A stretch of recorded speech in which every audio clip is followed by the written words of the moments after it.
So we'll have the safety moment by Mr. Akinfemiwa. Femi, over to you. Thank you. All right, thank you, Damilola. Can you kindly confirm I can be heard? Yes, Femi, we can hear you.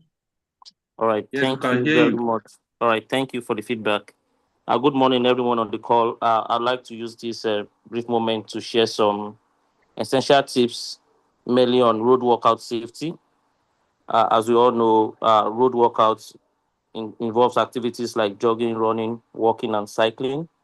And with the increasing trend towards outdoor fitness, it's very crucial that we align our head goals with safety and consciousness. So let's turn our attention to some pre-workout activities that we should take note of before hitting the road. First, you want to consult with your doctor and have your vitals. Other things that you need to do is to warm up and have some stretches so that you don't. It reduces the risk of injury to your body and then preps the body for the activity. You want to also plan your routes. Ensure that you walk in designated areas that you feel safe. Uh, then lastly, you want to check the weather to avoid road workouts when it's going to be, raining a lot or there will be poor visibility. One other thing we should also take cognizance of is to have water to stay hydrated during the process. As we all know, dehydration can cause fatigue or dizziness. So just like any other activity involving public infrastructure, it's important that you are aware of your surroundings and well prepared to reduce exposure to road hazards. So we'll take a look at advantages of road workouts. There are several advantages we can get from this. The benefits is beyond just physical fitness. One is maintaining a healthy weight. Your mental well-being is also in shape. Your cardiovascular health is, improved. Then there's this convenience of not needing to have equipment or gym memberships to, do workouts. However, these benefits can only be enjoyed when we do this safely and our safety is not compromised. So that will take us to the next slides where we have the do's and don'ts during road workouts. So for the do's, the things you want to make sure you have, firstly, if you're going to be cycling or skating, ensure you have your helmet and knee brace. Just in the event that there's an accident, it cushions the impacts. Secondly, during you want to exercise during off-peak periods where you don't have a lot of fast-moving traffic. Always use the pedestrian paths or sidewalks where they are available. And ensure that you have your ID card or your mobile phone with emergency contact saved in case of emergencies.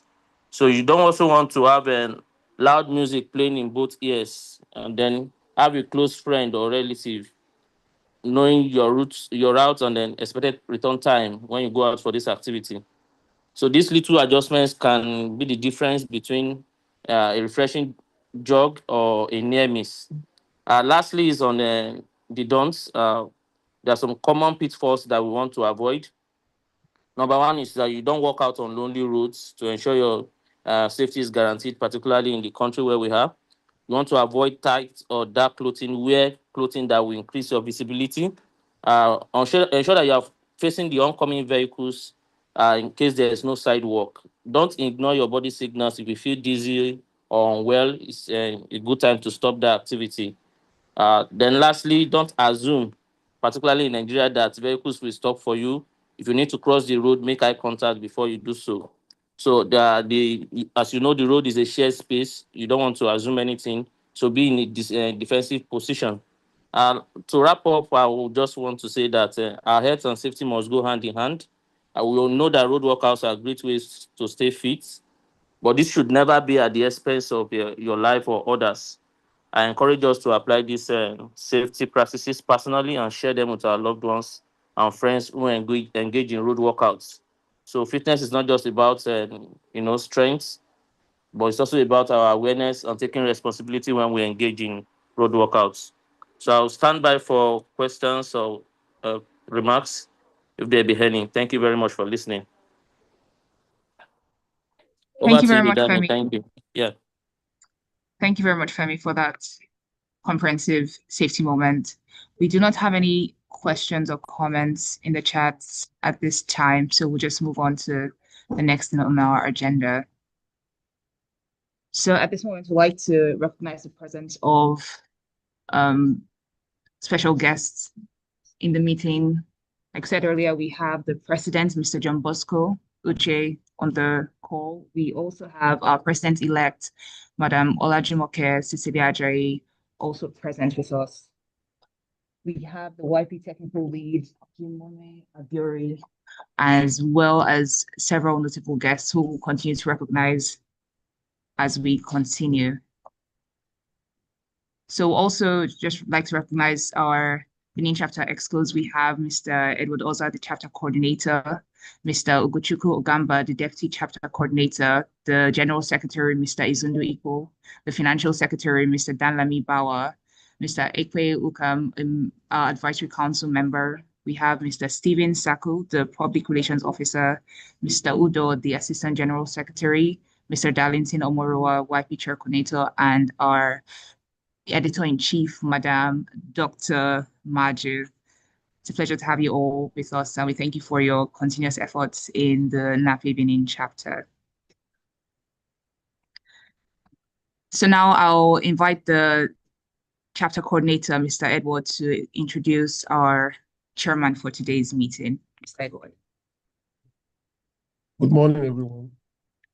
Today's technical meeting is going to be chaired by Mr. Aliyu. Mr. Aliyu is the current business analysis manager for NNPC NSAP, that's NNPC Energy Services Limited in Abuja. So he's going to chair this occasion this morning.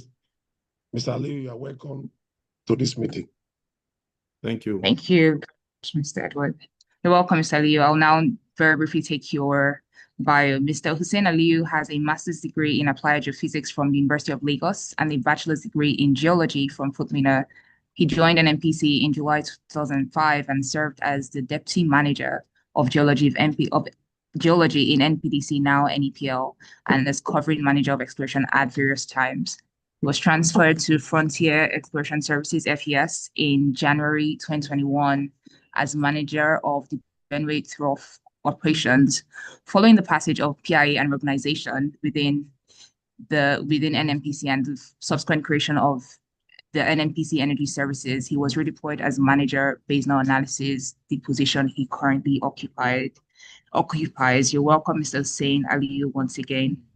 Sir, would like to invite you to take your welcome remarks. Thank you, sir.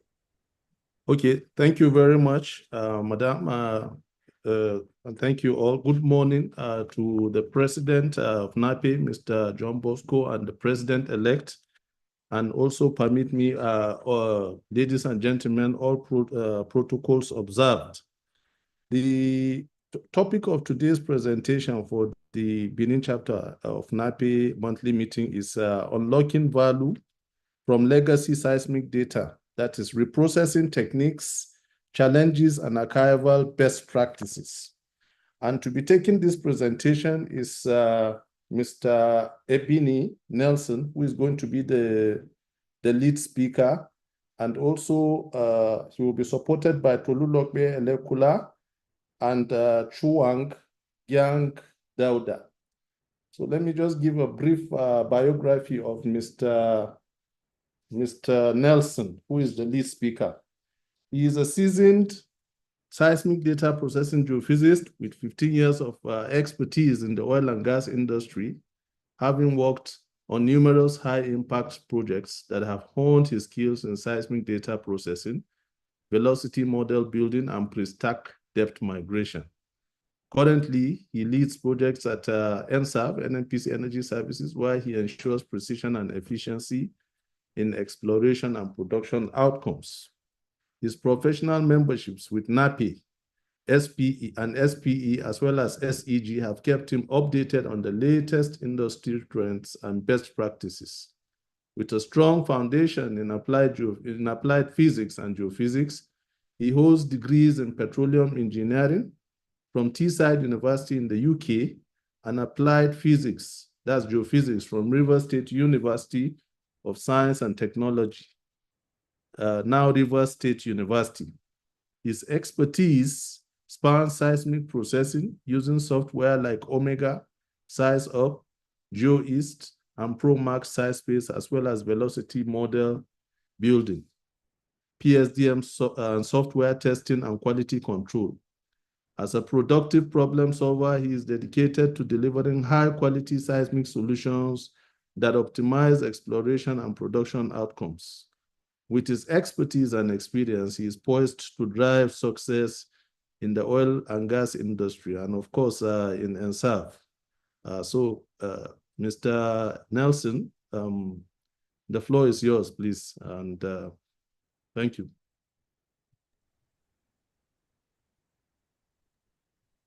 Okay, thank you, everybody on this call, all protocol observed.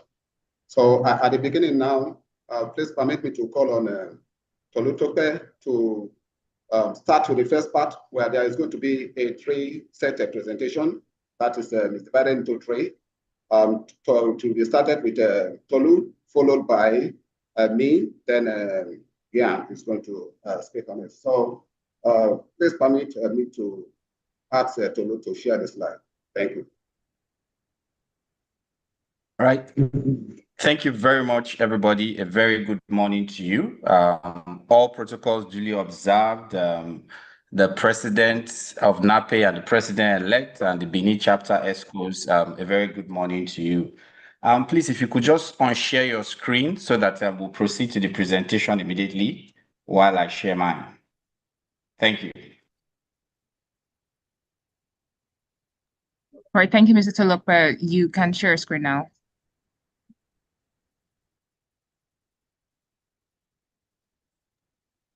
While Mr. Tolulope is sharing, we would like to recognize the presence of Dr. Victor Ogujofor FNAPE. You're welcome, sir. All right, thank you. Please confirm my screen is visible and you're able to hear me. Yes, we can see your screen and we can hear you. All right. Thank you very much. So without further ado, all protocols duly observed again. Good morning. My name is Tolulope Elekula. I'll be opening the presentation for today. So as earlier mentioned by our chairman of the day, our topic for today is unlocking value from legacy seismic data. And the rider there is reprocessing techniques, challenge, and archival best practices. This presentation is prepared and is going to be shared among the three of us. We are all experienced exploration geophysicists. Between ourselves, we share a combined over 40 years experience of exploration geophysics, spanning acquisition and data processing, as well as providing tailor-made solutions. So quickly now, this is our presentation outline for today. We're going to be giving you an overview of the presentation from the abstract. We'll do a little bit of introduction, and then we'll ask ourselves why legacy data. And of course, to buttress our point for today, we have a case study that we're going to be looking into to help our audience today understand exactly what we're saying. Cost is very important to the industry, so we're going to speak on that and the relevance to our topic today. We'll move through that and then we'll run quickly to the conclusions. I move into the body of the presentation now. So by way of our abstract, what is legacy seismic data? We're going to be looking at that. The challenges that come with the approach we are suggesting in our presentation for today, and then the benefits of processing and reprocessing seismic legacy data.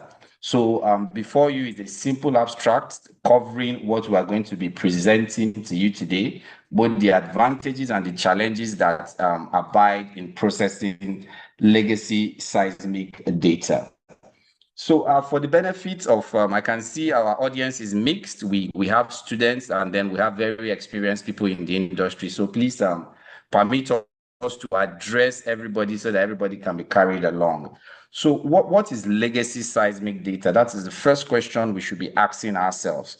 Legacy seismic data is data that has been collected over decades. And when we say data now, we mean seismic data. Seismic data is data that has been collected in the field that helps us image the subsurface. So when we add legacy to that, we're talking about old data. Some of these data have been collected 4 or 5 decades ago, even before some of us on this call were born. But we're saying that there are advances in seismic algorithms because Seismic data acquisition and seismic data processing are two different things entirely. However, seismic data processing technology advances very fast because it goes vis-a-vis with advances in computing power, memory space for computers. So as computers evolve, our ability to process seismic data also evolves. This means that seismic data processing technology advances far more quickly than seismic data acquisition technologies. So what we're saying is that this old data, legacy data has been acquired years and years ago, can be leveraged upon with new technology because at the time of acquiring them, they were processed. But that processing that was applied during when they were acquired is now obsolete. If we bring these old data sets into modern processing techniques, we are able to derive optimum value from old data by just processing them. That is basically what the presentation today is trying to tell us. So, but why? Why do we want to reprocess legacy data? Of all of the reasons why we want to reprocess legacy data, the leading factor is high cost of new acquisition.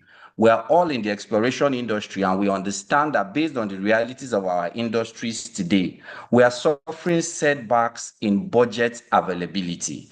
And in exploration and production, once there's a need to cut budgets, exploration is the most hit. Why? Because it is the long lead item on exploration and production budgets. So instead of sending the exploration geoscientists and technicians home, what we are bringing to the table is, okay, you don't need to spend humongous amounts of money going in for new acquisitions. Many E&P companies have old data sets that are sitting somewhere in silos. Bring these data sets out, let's reprocess them at a fraction of the cost that new acquisition will have done. And by so doing, we're able to unlock many new and fantastic opportunities. So the factors that contribute to the high cost of new acquisition include things like field operations, equipment costs, fuel and logistics, environmental challenges and compliance, data volume and storage, and then risk and uncertainty. Our case study today is from one of the frontier basins, of which we all know in these days we are experiencing a lot of security challenges in those areas. So instead of exposing people to risk and taking them to the field and spreading them all around, just bring the legacy data that has been acquired a long time ago. We're able to reprocess them, look at them, and then gain value from this reprocessing. So these are the reasons why we're bringing this idea to the table and asking E&P companies to take a second look at their legacy data and let us see what value can be derived from this data. So to our case study for the day, we're going to be talking about a frontier basin that was acquired by FES over 4 decades ago.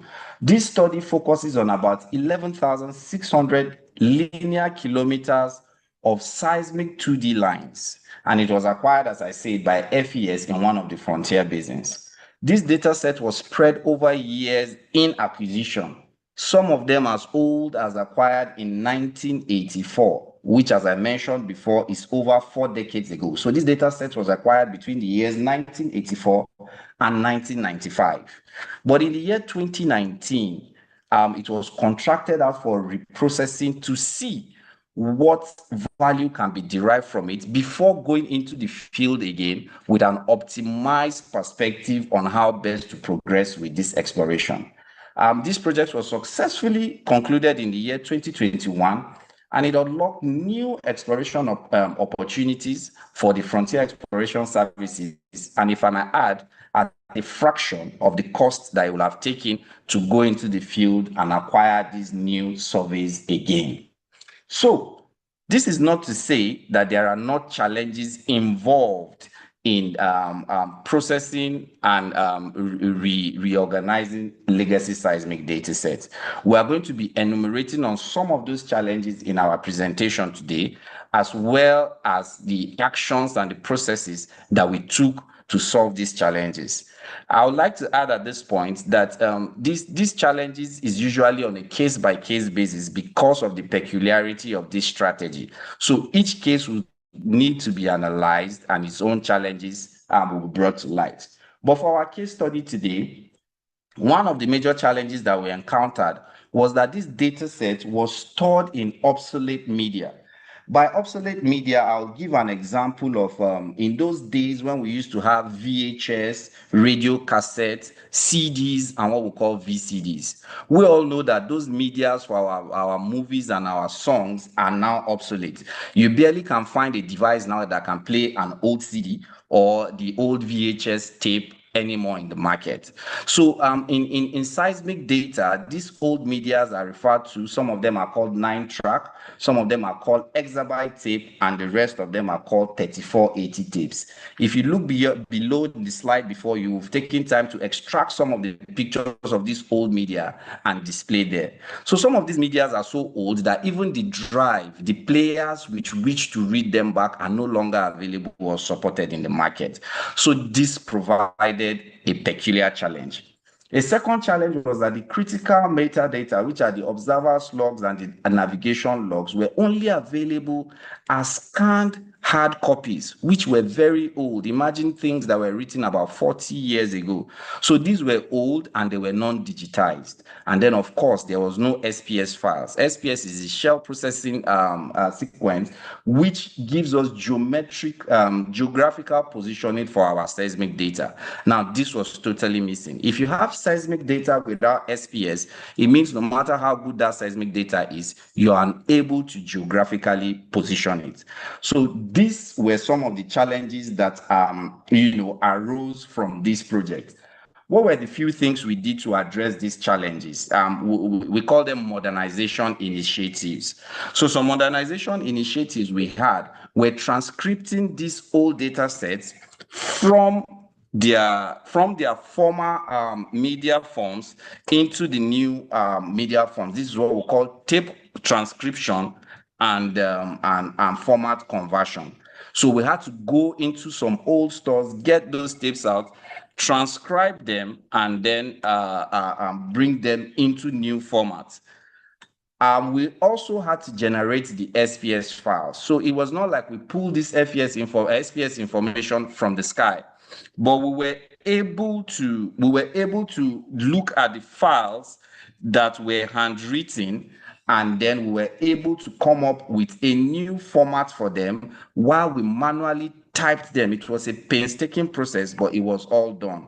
After all of these processes were carried out, a data quality validation was also carried out to ensure that what we had done was particularly correct. So this slide is just going ahead to tell us that the structured approach was, first of all, a tape identification and inventory, which involved some of our geoscientists and our experienced computer engineers sitting in some storage rooms for months over months, trying to sort out the useful from the unuseful. These storages were old, but it took them a manual painstaking task, but they were able to sort out and identify the useful tapes.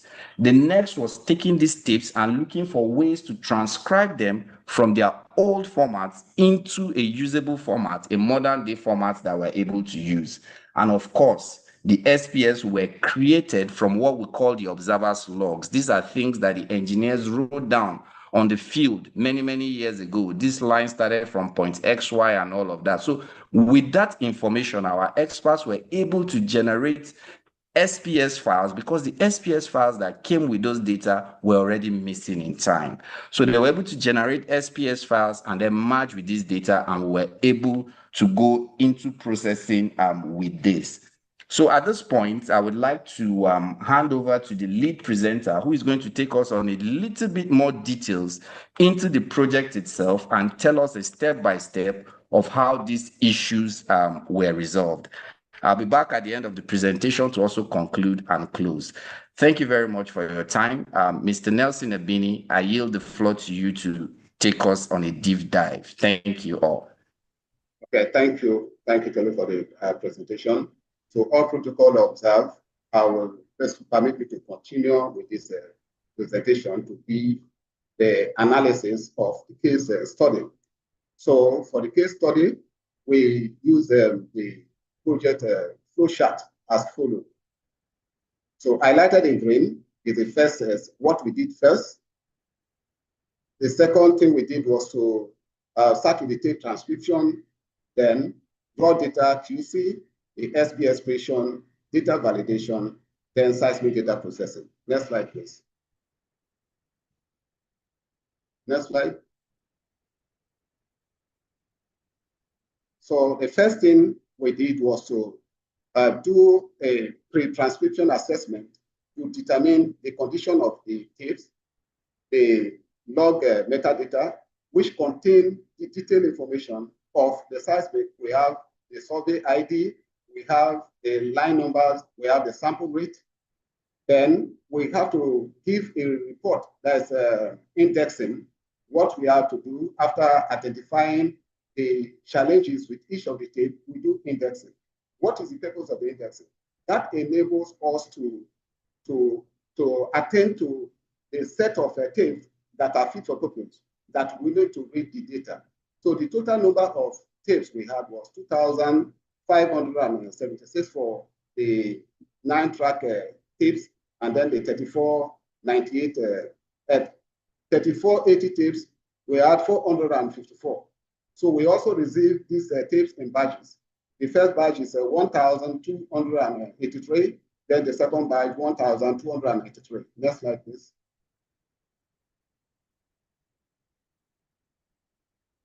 No, next slide. So after indexing, the next thing we did now was to start with the tape transcription. That is converting the seismic data from one media format to another. By doing so, we now have a seismic data that will be compatible with modern seismic data processing processes. That what we are doing, a transcription, is to bridge a gap between the data, the old data, with modern processing algorithm. Next slide. Next slide, please. So at each of the processes during the tape transcription, we have to do validation to be sure that what we are reading the total number of data, the seismic data in the tape. So what we did was to use this MD5 checksum. So that is a tool that is used to check the total number of data that is from the input and the output, what we have copied from the tape to a disk, so that we can ascertain that what we are copying in is exactly the same, the input is exactly the same as the output. When that is done and it's 100%, then it's okay. So this is the total number of the data that we are analyzed. So the full data recovery, we have 78.6%, we are fully recovered, then 14.8% partially recovered, and then 0% and 6.6% we are not recovered because the data is bad, the tape is bad. So this is the bar chart showing the percentage of the data recovery. Next slide, please.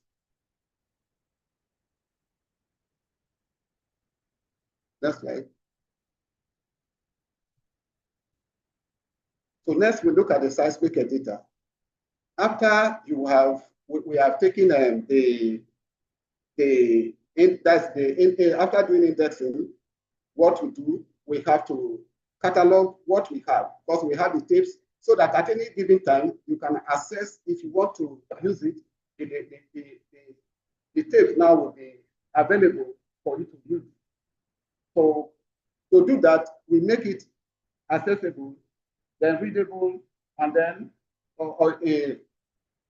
interoperable. Anytime you want it to be able to access that tape through the catalog. Next slide. So to review the seismic data, you have to reformat. What is reformatting? You are reading the seismic data to an internal format to enable you see the seismic and analyze the information in it. You look at the record length, You compare the information, what is contained on the tape, and what is contained in the seismic data, the FFID. So after that, you also look at the quality check, you look at the channels, you look at the ops log, because from the ops log, you have information, the observers information, you have things that we use during the seismic data processing. You have the elevation information, so all those information are gotten from it. Then the next thing we do, we analyze the total number of shots that the data we have. In batch A, we have 51,514 shots. Then batch 3, that is batch 1 and 2, we have 51,514.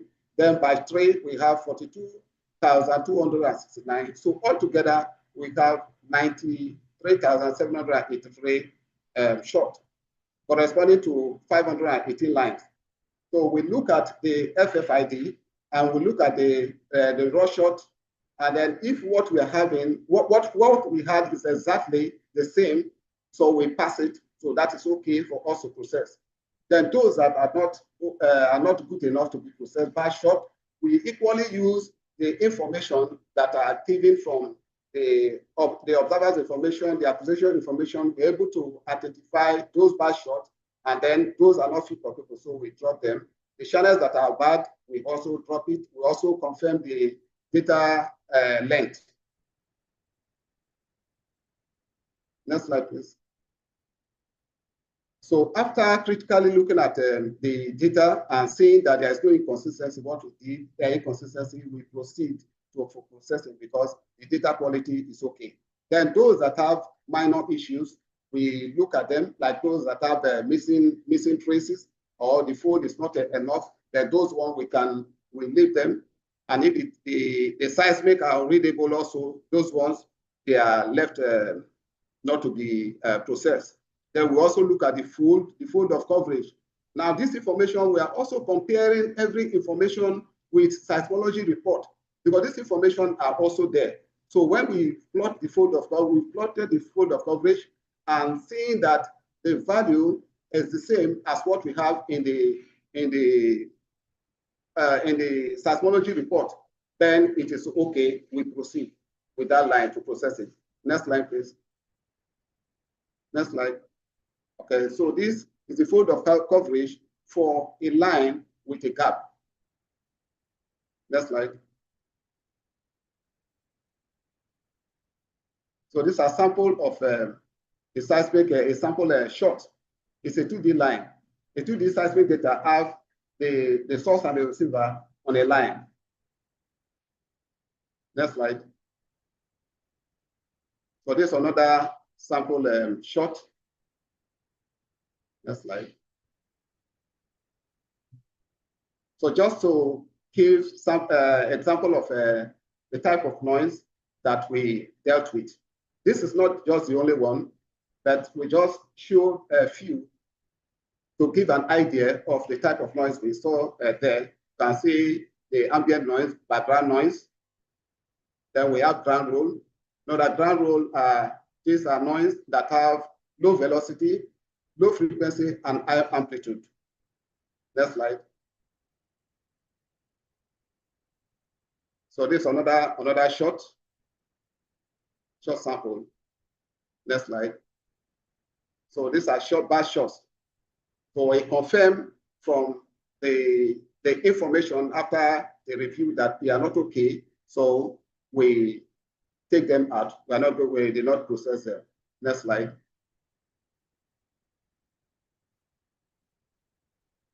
This is another sample shot, batch shot. Then the SPS creation, just as the first speaker mentioned, most of those, the SPS, they have either information that is not totally complete or wrong. So what we did is to look at the seismology.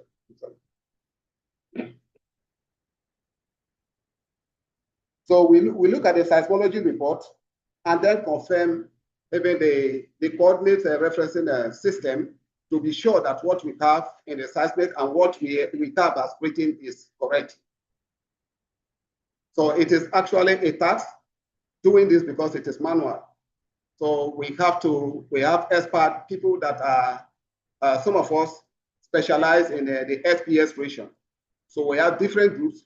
Because of how tedious the work is, we have to devise time to ensure that we do the QC at every time, at every step. QC is very important. That is one thing that we have to take home, that QC is something, doing QC 20 times, 100 times is not enough. The number of times you do the QC is not enough. So to ensure a good quality and to make this result to be reliable, just like this. So the SPS contains three files. SPS stands for Shell Processing Support. So mainly for a land data set.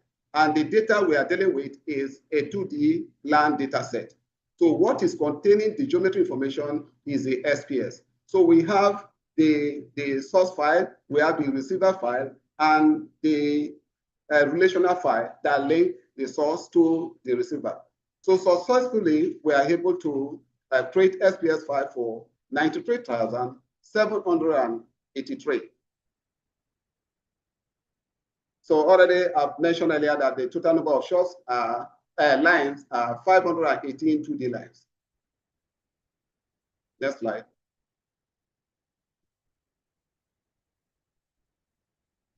So next is the validation. So we have looked at the tapes. We have also looked at that is the short record. We have also looked at the SPS. Now we want to write the geometry information on the seismic before we can continue to say, okay, we want to process it.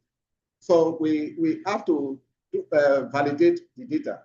So after, if the seismic is okay, that is why I can say yes, if we have SPS information and if the SPS have been created, yes, then we can, the SPS is validated, is created, and then we have the raw seismic data. We can go on to validate the seismic data so that we can proceed. We can validate the process and proceed to full seismic processing. So you can go to the next slide, or I think on this. So some of the QCs, what we use for QC is the start time. We plot the velocity as a relationship between the velocity and the start time. So when you plot the start time, you use the velocity to plot on the start time. What you do is to ensure that the apex of what you plotted coincide with that of the seismic. And if it is coinciding, that means there is no geometry error. So that is one of the things we use for geometry QC. So next slide. And doing this, the geometry update is very important, and the QC is very important, because if that is not done, it then means you can just process without knowing the location where that seismic data is coming from, because each of the seismic, you have the coordinate information. Next slide, please. So this is a sample of the seismic sequence in processing the workflow that was used. But the time will not be enough to go through all of them. But one thing we will put in mind is this. The first thing we do is to read the data to an internal format. After that, you have series of processes that be done. You do noise cleanup, you will do refraction statics. By doing, you pick your first break, velocity analysis. There are so many things as shown that we are going to carry out, that the time will not be enough. But at the end, we are going to migrate the data, that is moving the data to the supposed deadly position. That is what migration is doing. Migration is doing what is called a spatial deconvolution. So we are going to compare at the end the raw data, and then after migration. So we will now see the benefit of reprocessing this seismic data. And one thing we have to take home is this. It's possible that the data that we have acquired and kept somewhere in the 1980s, thinking that it cannot be processed, it is still useful. It is useful. It's possible that the oil and gas that we are expecting is just kept somewhere. So please, after this meeting, this is a clarion call. Let us try, if you have a data. This is not advertisement, but I think in NSAP, we have these experienced people in the field that are able to transform their data to a usable form. So this is the stack data set, the raw stack data set. So if you look at the blue stack, you can see that you are not seeing anything. You are not, it is not interpretable. So after, next slide, please.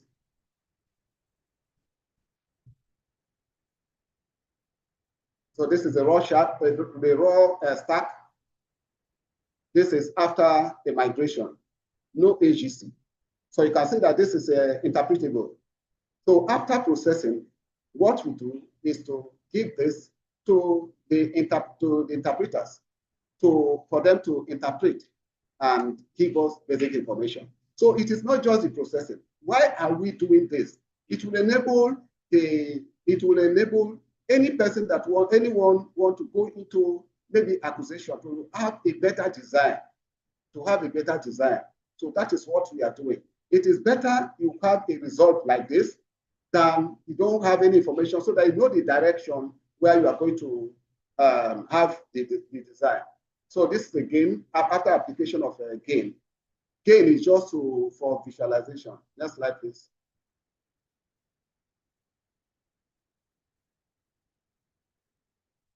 So this is another raw stack. The raw stack. Nothing has been done to it, no processing. This next slide.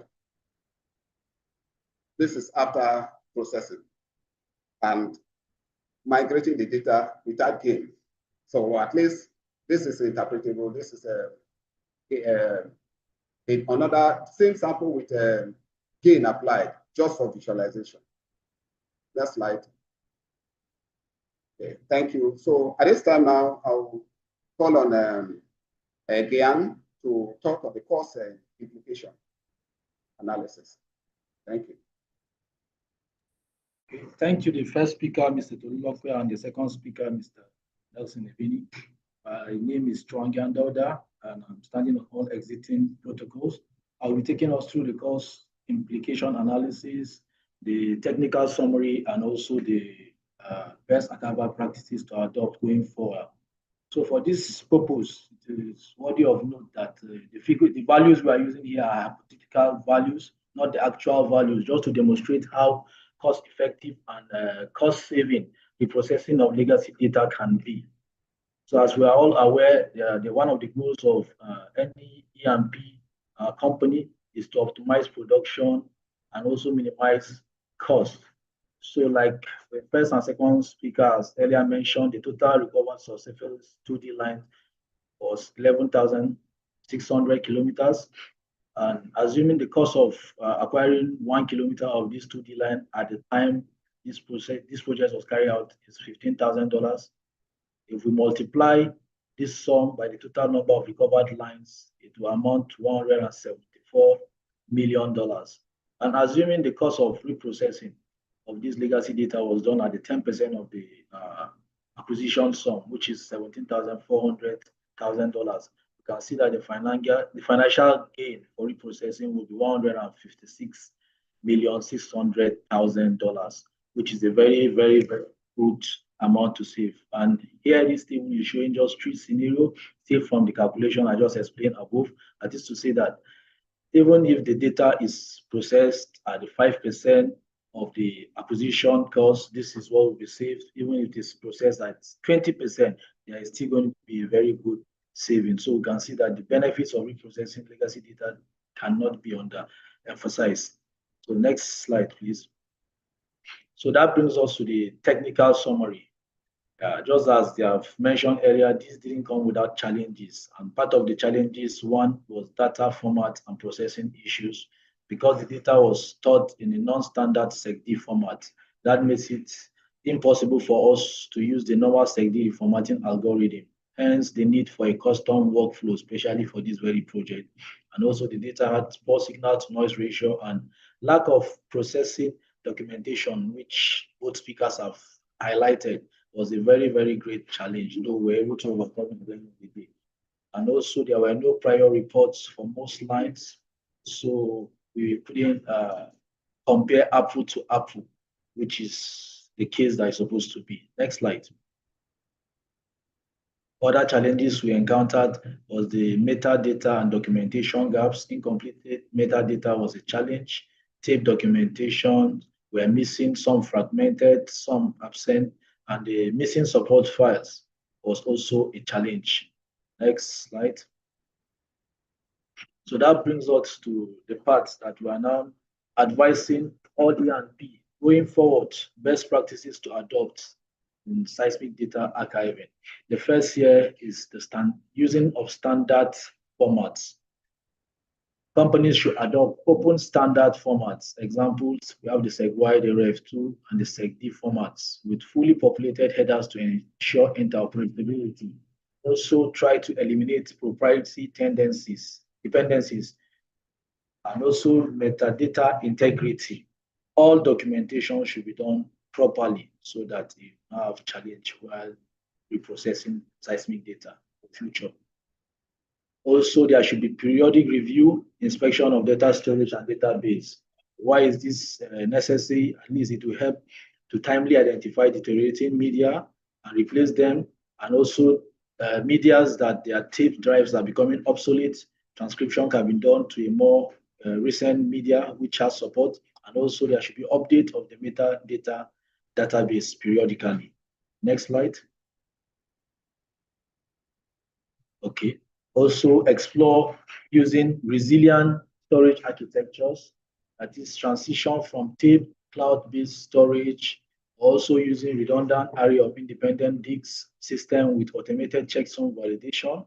Can also explore using redundancy protocol, that is try to implement 3-2-1 backup strategy. That is, you should save your data set in 3 different media, possibly on your storage, your system. You have one on your external hard drive, and one should be stored far away from the physical facility. Next slide, please. Okay, next generation readiness. Just like the first speaker has highlighted, the evolution in the seismic data processing and storage is very rapid, and for that we have to follow the trend so that we will not be left behind. So we need to explore cloud native workflows, which can enable us to have elastic scaling for AI and machine learning enhanced reprocessing. Also, fair compliance, and by embedding fair compliance, that is to say that the data set that we'll store will be easily discovered, accessed, and different softwares will be able to have access to it, equal access to it, and it can be reusable when there is need. Next slide. Okay, thank you. So that brings us to the recommendation from this presentation. We recommend that processing or reprocessing sequence should be adopted for project based on the signal to noise ratio, and also reprocessing should be done with modern algorithms. Also, documentation of workflow should be properly done to prevent future legacy issues, just like the one we have overcome through this project. And also where there are gaps, interpolation should be carried out so that missing shots and channels can be reconstructed. Thank you. At this point, I will leave the floor for the first speaker to come and conclude the presentation. Thank you once more. All right. Thank you very much to my co-presenters and our listeners so far today. I believe this session has been quite intuitive and we've been able to learn a thing or two. So before we relinquish the floor back to the NAPI executives to round up, we'd just like to do a little conclusion to wrap up what we have said for the benefit of those who came in late. So by way of conclusion, the Frontier Basin, the Frontier Exploration Services carried out the Frontier Basin 2D seismic processing that was carried out between 2019 and 2021 that we have described in this presentation simply demonstrates that legacy data can be a game changer for exploration and production companies. By virtue of comparison, investing around $8.7 million in reprocessing FES was able to save approximately $156 million if they had decided to go into a new fresh acquisition. This project successfully recovered 93,783 shots from about 518 2D lines with corresponding SPS generated. So what are we saying in a nutshell? We all know the reality of our world today. We know that all prices are tumbling. The future can be bleak sometimes for the exploration part of the industry. What we are recommending is that exploration arms of E&Ps do not fold their arms and not say we're not going into acquisition anymore. But the data that had been acquired when the industry was booming, we have a lot of them. Kindly bring them forward. Get in talk with providers like NSAB. Of course, this is not a marketing platform, but it's an expository platform among professionals. NSAB, which is in country, has the capacity to carry out all of these things. We're a one-stop shop for exploration, from acquisition to processing and then to data storage. All of the data storage techniques they presented, three Mr. Chuwang mentioned, are commercially available at NSAB.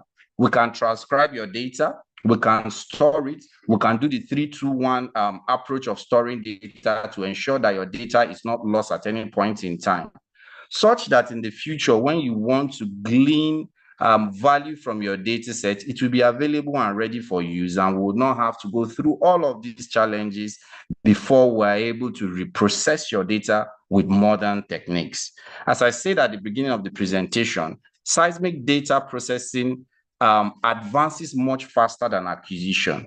So with computer technology increasing processing power and storage spaces, every 4 or 5 years in the minimum, seismic data processing makes a quantum leap. And the good thing is that we are able to take old data and apply new techniques and get more value from that data than from the time in itself it was acquired. So this is a very, very good approach, especially in a time when we're experiencing budget cuts and we're experiencing budget constraints due to the oil price and all of that. So while that is going on, it doesn't stop us from deriving value. It doesn't stop us from having new exploration insights, and it doesn't stop us from going after new discoveries within our fields. Finally, to close the presentation, we would like to especially acknowledge the management of NMPC NSAB Limited, notably the MD, Madam Sotonye Picnic, the EDFES, Mr. Mustafa Yusuf, the manager Basinal Analysis, who coincidentally is our chairman for today, Mr. Hussein Aliu. Together, they have all made this presentation a success. A special recognition also to Dr. Anthony Usese, whose immense contribution helped make this project a success. Thank you to the NAPE ESCOs, who has given us the platform to bring this to the knowledge of our professional colleagues and to tell people in the industry that approaches like this are possible and are quite practicable. Thank you very much to the NAPE ESCOs. I believe with the volume of people we have in-house, there are several questions and there are several additions and there are several suggestions for improvement. So we would like to then, at this point, yield the floor to the coordinator for the day to take over the presentation. Hopefully, we've been able to add some value to the attendees of this presentation today. Again, my name is Tolulope Elekula. Thank you for listening. Have a great day ahead. We'll stand by. Hello. Over to you, please. Hello. Okay. Thank you so much to our speakers for today. Thank you, Mr. Nelson Ebini. Thank you, Mr. Tolulope, and thank you, Mr. Gian. It's been an in-depth presentation on the reprocessing of legacy seismic data, and I'm sure all our attendees across various locations today have learned a lot, and we have, like you said, a number of questions already in our Q&A box. So I'll now hand over to the chairman for today's event, Mr. Hussein Aliu, to give a recap of the presentation. Okay, thank you, madam. Thank you for that.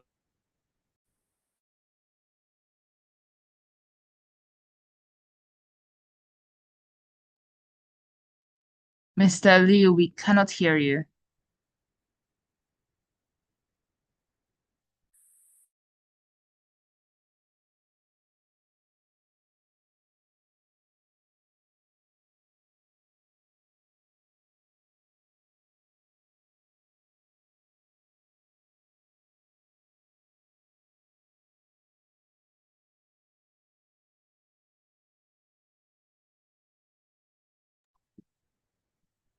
Mr. Liu, if you're speaking, we cannot hear you.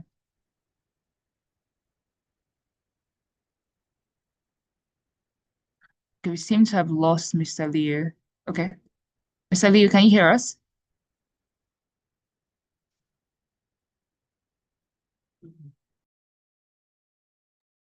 Mr. Liu, if you're speaking, you're muted, so we cannot hear you.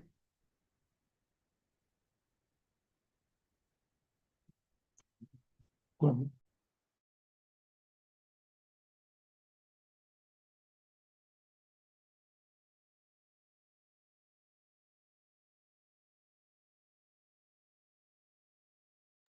All right, I think we have our chairman is having some technical issues, so we'll just go into the Can you Q&A hear me, session. please? Okay, yes, we can. Hello? Okay, we are sorry, No. we're having some technical challenges here, but let me just quickly move on. You started by pointing out that advances in seismic algorithms and computing power have created opportunities to reprocess data sets collected over decades and often stored in outdated formats or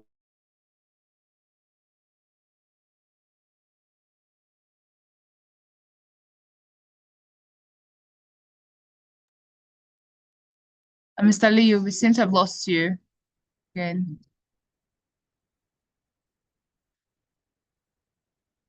Can you hear me? Yes, Hello? now we can. Yes.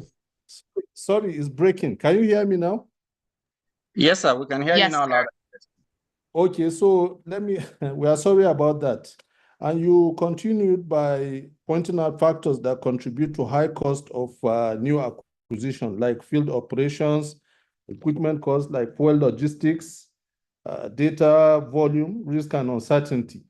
So this study focused on 11,600 2D seismic lines acquired by FPS between 1984 to 1995, which were reprocessed from 2019 to 2021 and unlocked new exploration opportunities at a fraction of new surveys.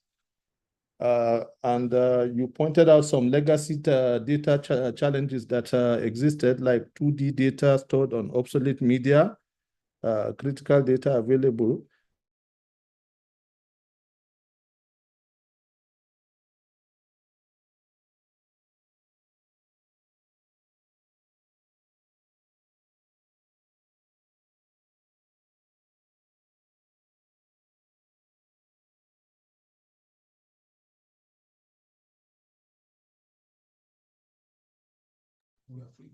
Mr. Liu, we seem to have lost you again. Okay. Can you hear me? Yes, now we can. So you took certain steps like the tape conversion, transcription and format conversion, the SPS file generation, and the data quality validation.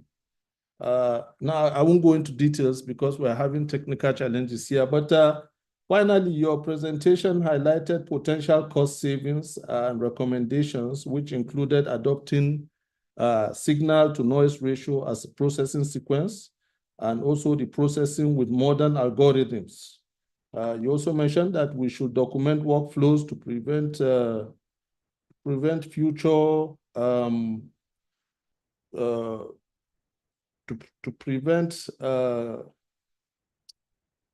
you talked about gap interpolation, that's to reconstructing missing shots.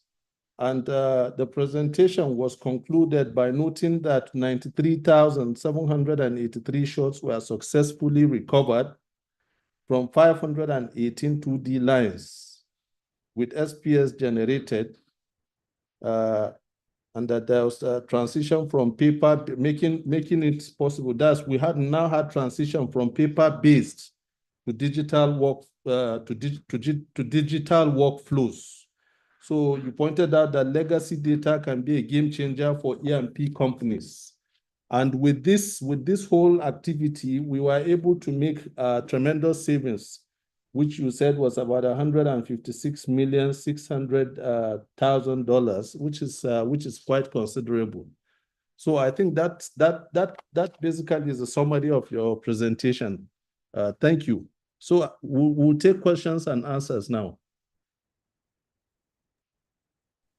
Thank you very much for that recap, Chairman, sir. So we have 21 questions in the Q&A box, but because of our time, we'll only be able to take 7. We also have 2 hands raised currently. So we'll take 7 questions, and then we'll take the 2 hands that were raised first. So let's have we'll take questions from Mr. Mohammed Fadil Husseini and then from Inusa Rabiu. So Mohammed, you can unmute your mic and ask your question, and then Inusa Rabiu will take your question next. All right. Good afternoon, everyone. Kindly confirm you can hear me. Yes, we can. All right. Thank you for this opportunity, and I appreciate the valuable insights shared so far. I'm Mohammed Fadil Hussein by name, a petroleum engineering student of ATVU, and also former intern at NEPL. So looking here, my questions goes like this. From reservoir engineering point of view, how can reprocessed legacy seismic data help to improve our understanding of reservoir and support better decision-making during field development and production planning? Thank you. Thank you, Mohammed. So we'll take Inusa's question, and then our speakers can answer the 2 questions together. So Inusa, you can unmute your mic and ask your question.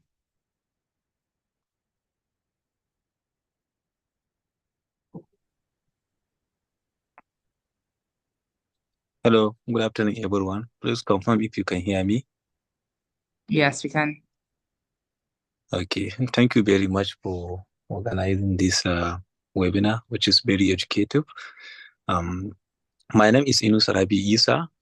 I'm a recent graduate of Petroleum Engineering from Bayer University, Kano, and the former SP president, and also former intern at NEPL. My questions goes like that. Given the advancement in seismic reprocessing algorithm and machine learning, how can we best balance the cost-benefit trade-off when deciding to reprocess legacy data rather than acquire new seismic survey?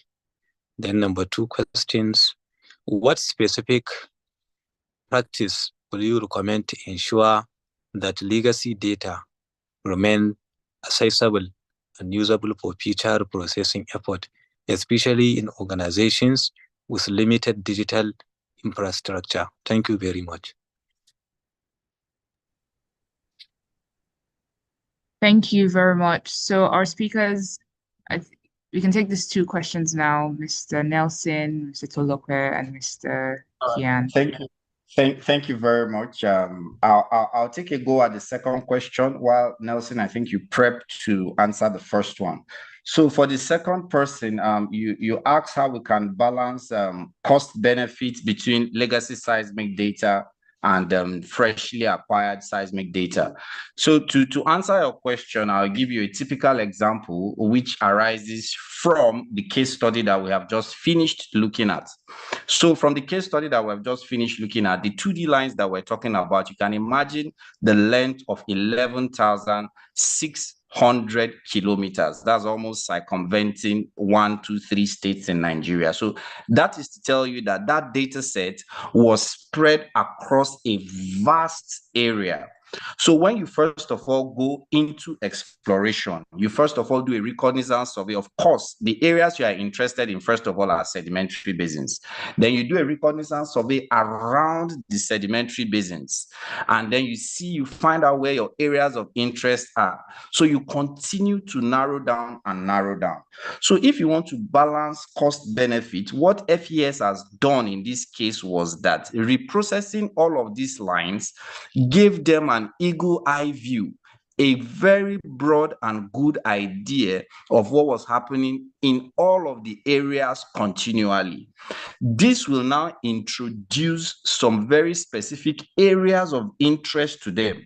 But these areas of interest are now smaller because with the use of your legacy data, you've been able to look all around. Instead of acquiring 11,600 fresh kilometers of data all around, you use the old one and then use it to narrow down to a particular area of interest. In that area of interest now, you can now go in and acquire new data, this time around not in 2D anymore, but in 3D. So the quality of 3D data is always better than 2D. I know that this presentation is not about that, but you should know that there's a difference between 2D and 3D. So the 2D helps you to have an overview of the area, as in this our study case, and then it gives them specific area of interest, which they now zoomed in and now zeroed in and now maybe take 30 or 40 square kilometer of fresh acquisition around that area. So that is how you can balance the cost benefit. You use the 2D for a broader perspective and use it to make decisions into where you want to narrow in on.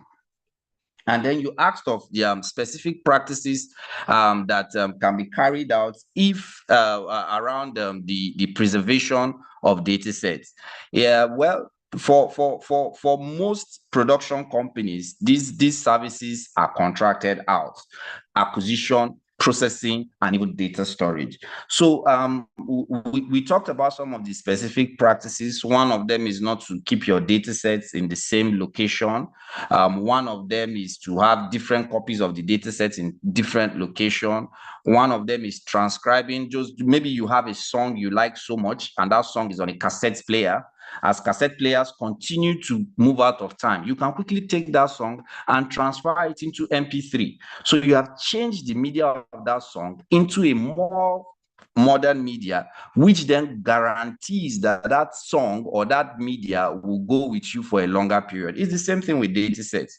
So if you have some legacy data sets in-house that are old and the media they are stored on are already getting old, what you do is to transcribe it into a newer media and then restore it. This guarantees you another 15, 20 years of that data still being in existence and still being useful. But just as we said, companies like NSAV, which is ours, are set up to provide these services for acreage owners. So those are just a little bit of some specific practices that you can carry out to answer your question very particularly. For sake of time, I hope this has been able to address you in a little way. If not, you can shoot us an email anytime. I will be glad to explain further. So I'll drop the mic there and allow Mr. Nelson answer the question on how this can support reservoir engineering practices. Nelson, please, if you would like to take that. Thank you. Yes. Okay, thank you, Tolu. So reprocessing the seismic data was actually out the reservoir engineer. Now, just as we mentioned earlier, the technology differs. As we go on at any given time, a new technological process is emerging. So for instance, we have you process a data set before that time with isotropy, meaning velocity in every direction is the same. So meaning that your velocity may not be optimized, and with that, it's possible that you bypass maybe existing hydrocarbon. So now, when you now Okay. Hello. Yes, we can hear you. Okay. So we can now, if you want to process that same data, instead of using maybe the old algorithm, you can decide to do an isotropic by putting other parameters like where you can apply instead of using maybe the normal P wave. You can use you can pick eta. You can pick. You can do epsilon, which is going to fit. Hello. Can you hear me, please? Yes, we can hear you. We can hear you. Okay. So the algorithm one, we are going to change the methodology. Instead of now going into isotropy, you can now add some other anisotropic parameter. In another case, the processing also, if you process a data and process it at a given time, where if it is faulty, that will also help you to really monitor the reservoir. And apart from that, you also have what is called this AI denoising and processes. That a noise that maybe before you are not able to take out effectively, with AI denoising process, that noise can be, the data set can be optimized, increasing the signal to noise ratio. With that, you have an image that will we use to better understand your reservoir. So I think I don't know if that is okay. Thank you very much for your answer. So we have a question from the room here.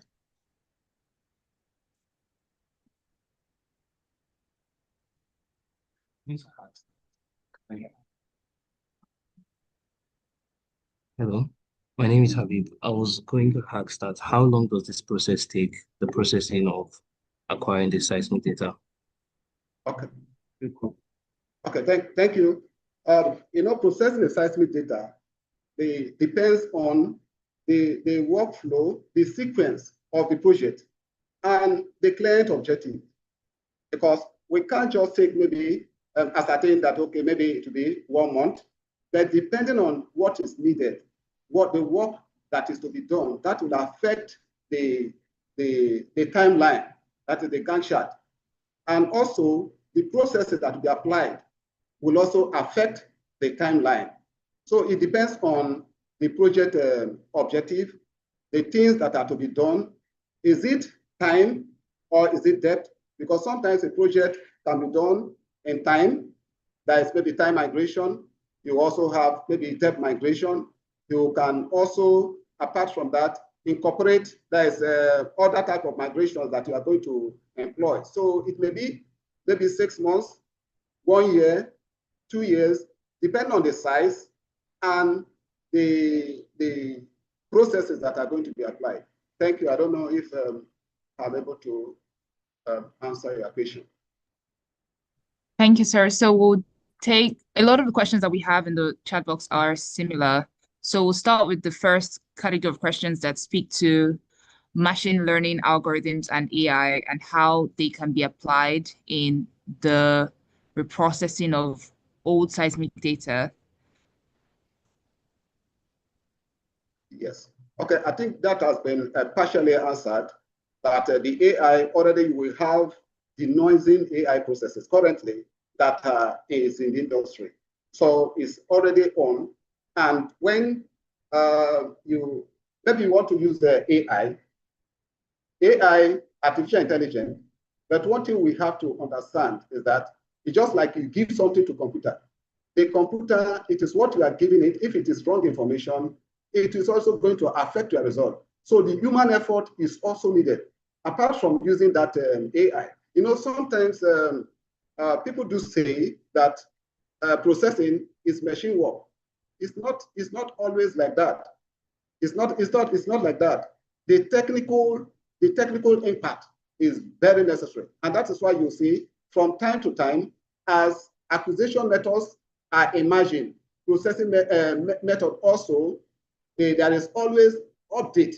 That is why you see, if there is a method, maybe a method that is being used for the acquisition, in processing, trainings also are done to ensure that the methods that are being applied, there is an equivalent processing algorithm that will be able to take care of that. So I don't know if I'm able to answer your question. Thank you, sir. So the next category of questions speak to how to determine whether legacy data sets is worth reprocessing and navigating uncertainties and challenges in reprocessing legacy data. Can you please repeat? So how do you assess whether legacy data is worth reprocessing, and what uncertainties and challenges can one expect when reprocessing legacy data?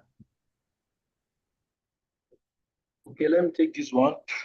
So like during the course of the presentation, if you look at the cost analysis that we did, I think that explains that, that emphasized the benefits that is derived from the processing legacy data. Though there are a lot of challenges, but if you look at the challenges and the benefits and the possibility of achieving it, you see that it is worth taking that route. So there are a lot of benefits, and as demonstrated by the presentation. Thank you. Yes, thank you, Dawuda. Also to add to that, we mentioned at the beginning that this reprocessing approach is usually analyzed on a case-by-case basis. There is no blanket answer because we know every legacy data will be different in itself and it will have its own peculiar challenges. So the first point to reprocessing is to first of all carry out an analysis of what the E&P company has in-house. So a data analysis and an inventory needs to be first of all carried out, and then that will determine the direction that that particular case in point will go. Thank you.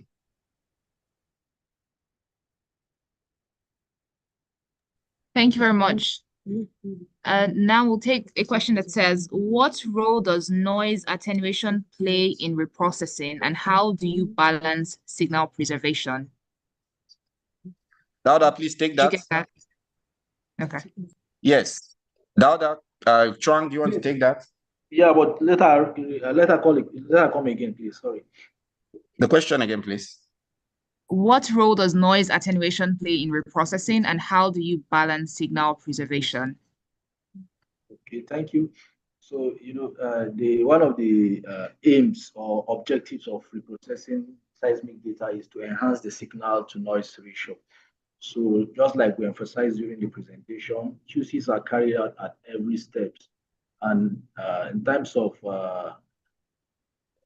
preserving signal, the characteristics of signal is quite different from that of noise. So once we have been able to establish that, we set our parameters to target those noise while preserving our signals. And at the end of, at every pass of noise, we carry out our QCs to ensure that we are not impacting on primaries. So that's why we have different test parameters that we carry out from mild, medium to harsh. At the end of the day, we appraise all these parameters and we see the one that is working well with the data set that is preserving the signal. And sometimes we don't use just a certain pass of noise to take out the entire noise. So sometimes different domains are there. So we try to go mild and ensure that we preserve the signal. Even it takes us more than 1, 2, 3 pass to do that, because that signal preservation is one of our core objective. So the way we do it in a manner that the signal protection is the objective. So we go about attenuating the noise carefully until we achieve that high signal to noise ratio while preserving the signal. I think that, I don't know if that addresses the question, or my colleagues will want to add more on that. Okay, thank you, Dada. Let me add. Okay, so just as Dawuda mentioned, the noise, the QCs, apart from saying we are trying to attenuate noise. Why we use the word attenuating noise? Because there are some frequencies of noise that is the same as that of your signal. So what we do usually is to use certain tools. We use spectral analysis. That is, we look at the amplitude spectrum, which is a plot of amplitude against the frequency. We look at it to see, okay, what we are saying that maybe we are taking something like ground roll. What I'm taking out, is it actually ground roll? Now, you have said, okay, ground roll is of is of low frequency, having high amplitude. Within that range, you can look at the spectrum and see what I'm seeing. Is it actually this particular noise that I am taking out? Then, apart from that, we also use our stats. At every stage, we stack the data, we look at it, and just as they mentioned earlier, we attenuate the noise in different domains.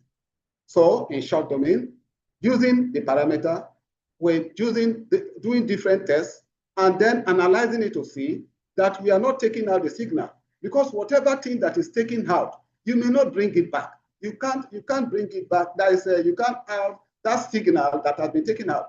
That is why we are very careful at any given time. And that was why we mentioned also that the noise at that QCing a data set once, even 100 times, is not enough. We have to QC at every given time to ensure that our signal is preserved. Thank you.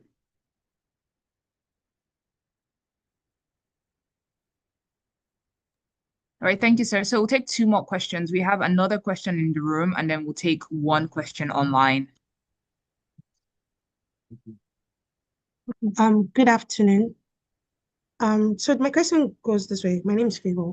I understand that you're trying to use the legacy data for basically to reduce cost.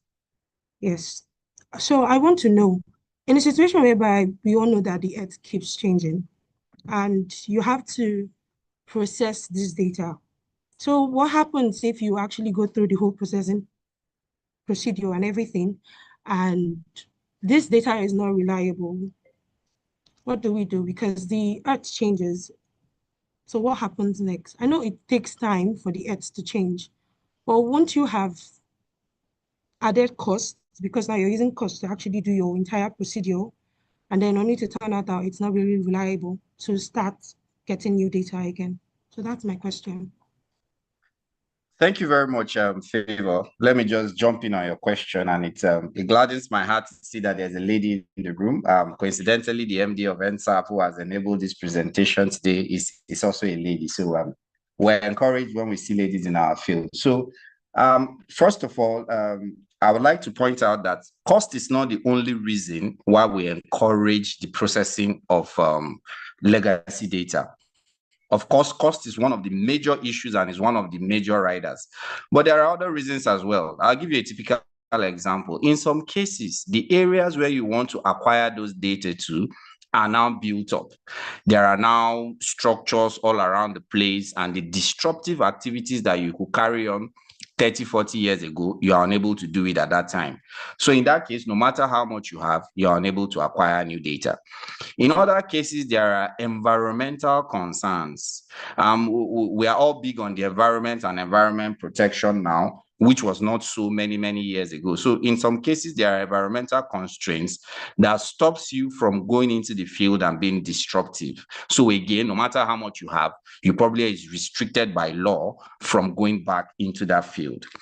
Now, back to your question of our targets, maybe geological or geophysical changes in the earth. Yes, I know we're taught in geology about, changes in the earth, but you must understand that these changes I think you're probably referring to are changes that happen over geologic time.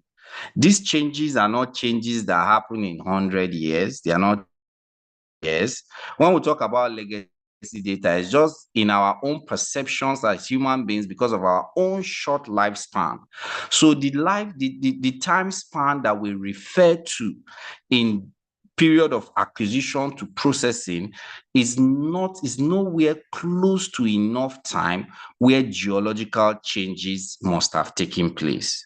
Now, that being said and recognized, there are also times where changes have taken place in the subsurface. But those changes that have taken place in the subsurface, most times in the oil and gas industry, are due to production. So when you have a field that is producing, and you've probably been producing this field for 40 years, for 50 years, we definitely expect a change in the subsurface. So if you have been producing around that field for an extended period of time, you might not be a suitable or likely candidate for reprocessing of your legacy 2D data. What we do in your own case is what we call the 4D processing. And in that case, it means that you have to go back to the field and reacquire that data the same way it was acquired in 3D many years ago. And the key aim of that will be to see the difference in time. So the fourth dimension we call the 4D data will be the time dimension. And that kind of acquisition and processing is mainly targeted at seeing, okay, how much have I depleted my reservoir? Have my hydrocarbons migrated from one place to the other? But as I said, these are mainly results of human disruptive activities by producing those reservoirs in the subsurface. But we have talked about frontier areas. There has been no production in those areas. And if you have areas also that are not frontier, but there has been no substantial production, then reprocessing of your legacy data can help in your exploration efforts. So I hope that this has been able to address your questions a little. I will beg the NAPE organizers to allow us display our email addresses on the screen, because time might not be enough to take all of the questions. We'll bring up our emails on the screen, and at your own convenience, especially to the students in-house, you can shoot us emails and we'll do our best to provide as much answers and clarity as we can. Thank you again, Favor. It was a good question. Thank you very much for that comprehensive response, sir. So thank you also for recognizing the students that we have, because our final question actually is from several students who would like to know how they can develop skills in legacy data reprocessing. What technical skills should they develop, and how can they even start now working with and learning from legacy seismic data, even with their limited access to high-end tools or resources? Nelson, please take that. You are the expert that has been developing in this field and the academic sector. Nelson, please provide an answer for that. Okay. Good afternoon once again, all. So to take part in the processing of legacy data, the first thing for anyone as a geophysicist will do is to understand the concept of data itself, the concept of geophysics, the concept of what is the concept about what you want to have an idea about. Now, you have to know what is seismic data, because that is what you want to talk about legacy data. You learn about the different types of maybe the seismic format, talking about the old, because you move from what was existing before to the present, talking about maybe the seg Y, looking about the seg B, the seg C, which are the outdated, they are not supported one that now they are now converting to the standard seg Y formats. So have an idea of the properties of those seismic data. Study about the tapes. So what I'm trying to say is that for one to to have an idea or to participate fully or understand data reprocessing, knowledge is very important. That is, we have to read about a concept, read about geophysics. If there is any organization, the organizations you know about, maybe about NSAF, know the type of work they are doing, or any organization doing data reprocessing, data archiving, know what you are doing, know their function. Doing that, I think, is going to add value to what you want to be. So I think that is what I want to have. So just to conclude, the most important thing is knowledge. The second one is what? Knowledge. The third one is what? Knowledge. And you will have the knowledge through reading. Thank you.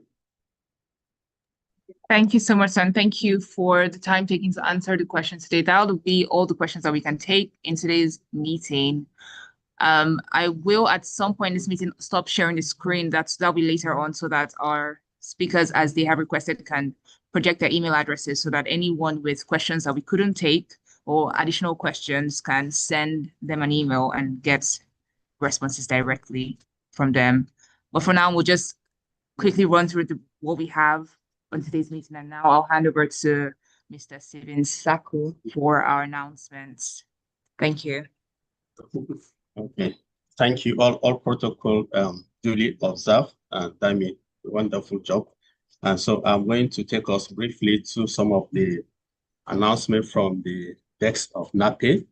And this is just to remind us of our coming conference, the 43 edition, which is coming up between 9th to 13th of November. So we have some early bird registration that is currently ongoing, which will end by 1st of September. It means that if you register between this period, you are going to have a discount. So there is also a call for abstract for the different sections that are going to take place. So it's open between now and to 31st of July. That is when the submission of abstract is going to end. And for inquiry, we have people that you can contact to be able to help you facilitate your submission. There is a mini conference, NAPE NMGS mini conference that is coming up between 28th and 30th of August at Kwara State University, Malete. And the registration for early birds is 15,000, and after that, you will have to pay the full cost of the conference. And they have to be in different categories for active members and for students and professionals. NAPE is celebrating our Golden Jubilee this year. We are 50 years. We have gone a long way, and a lot of activities is also lined up and to celebrate our Jubilee. And I want to believe the president will also going to shed more light a bit before this meeting closes today about the Golden Jubilee celebration. So our obligation to NAPE is for us to continue to pay our dues, and we encourage all of us as active members to be to pay our dues. And when you pay our dues, you can send your receipts or tickets to the number there so that their records will be updated. So I think that is all for the presentation from the announcement from the publicity text, and thank you all. Thank you. So we'll take from your presenters, Mrs. Olajumoke Cecilia Ajayi, who is with us in this meeting. Madam, please. All right, thank you very much, Benin chapter. This is really an awesome topic and well-delivered paper. Thank you very much. And there can be a better time than this to have this type of presentation. And I'll say the reason, but before then, let me just thank the chairman for today's technical meeting, Mr. Hussein Aliyu. Thank you very much for staying with us and doing justice to your role today. And why did I say there can be a better time than this to have this type of presentation? Many abandoned fields, are being awarded today to indigenous players who have limited funds. And when they take up the seismic data, some of them are very poor. The image is just like even less than 2 seconds, and they're always struggling to get money to even re-enter their well, let alone acquiring new seismic. So this is really a good thing at this time, and I believe that this presentation shouldn't just stay with the chapter alone. We should present it to larger bodies so that more companies can listen and see that there's a solution to the problems or challenges they have. Many have legacy data that are not in good quality. And hearing that you did SPS file generation, when I heard that, it was a lot must have gone into it. Transcribing old data, is also a very, it's not an easy job. So you've really done well, and I'm happy that we are doing this at this time. So it gives confidence that old data can be reusable. So thank you very much. And like I said, let's look at avenues, larger house where this type of presentation can be made, so that people can start taking up their old data and get it reprocessed. Reprocessing is the cheapest. It's far cheaper than acquisition. Like we see, I saw the cost. You spent $8.7 million to reprocess, and saving $156.6 million that would have been spent on acquisition. It's not only the money and the time it will take to acquire new seismic and all that. And with the reprocessing and new technology, you will see the events better, you will image deeper, and by the time drillers go to drill, you see that deeper prospects that were not seen in those the old data, the previous process data, you start seeing it and you see that more discoveries will be made. So, one can continue to say the importance, the advantage, the benefit of doing this, and you just spend lots of time. What it means is that a lot of benefits, we stand to derive is there. So thank you very much. I appreciate it, and thanks again to our presenter and our chapter coordinator. God bless you. That's the remark from me. Thank you. Okay, Madam P, thank you very much. As rightly said, I will assemble the team. We'll also gather a member who can present this in another conference coming up by November. So thank you very much. Thank you. I would appreciate that. Thanks. Thank you, President Lexma. Now hand over to the NAFI President, Mr. John Bosco Uche, for his closing remarks. At this point, I'll stop sharing my screen so that our speakers can share their contact emails for.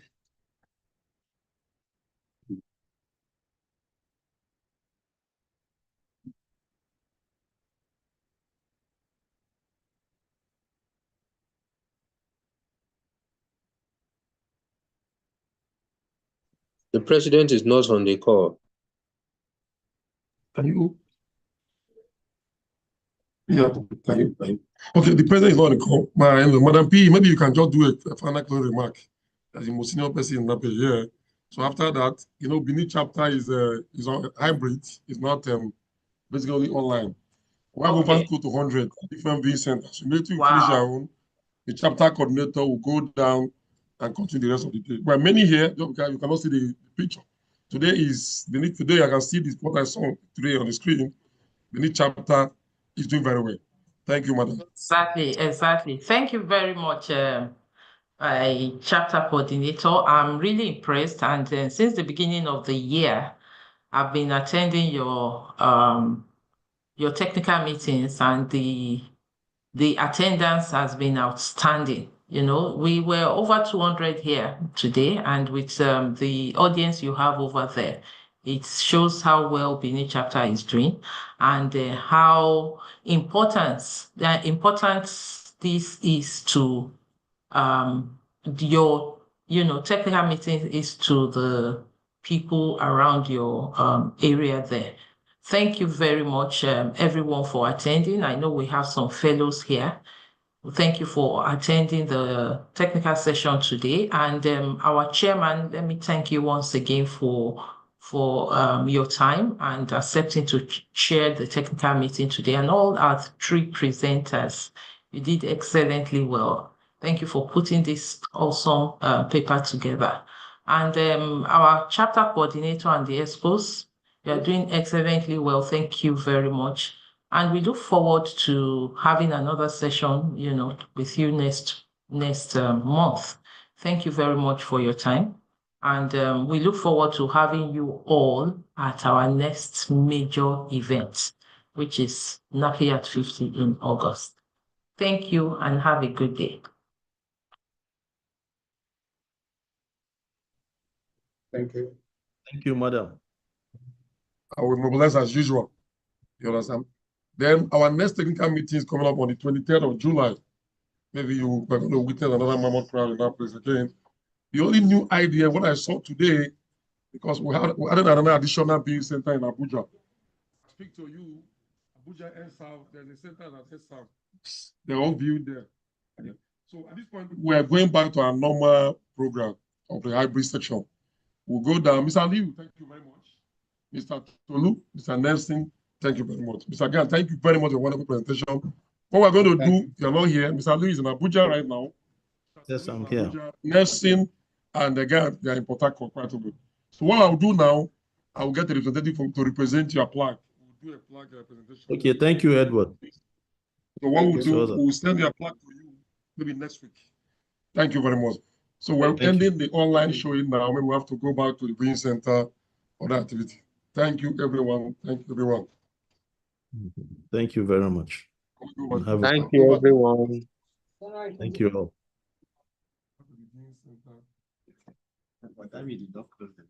So thank you all for your time today.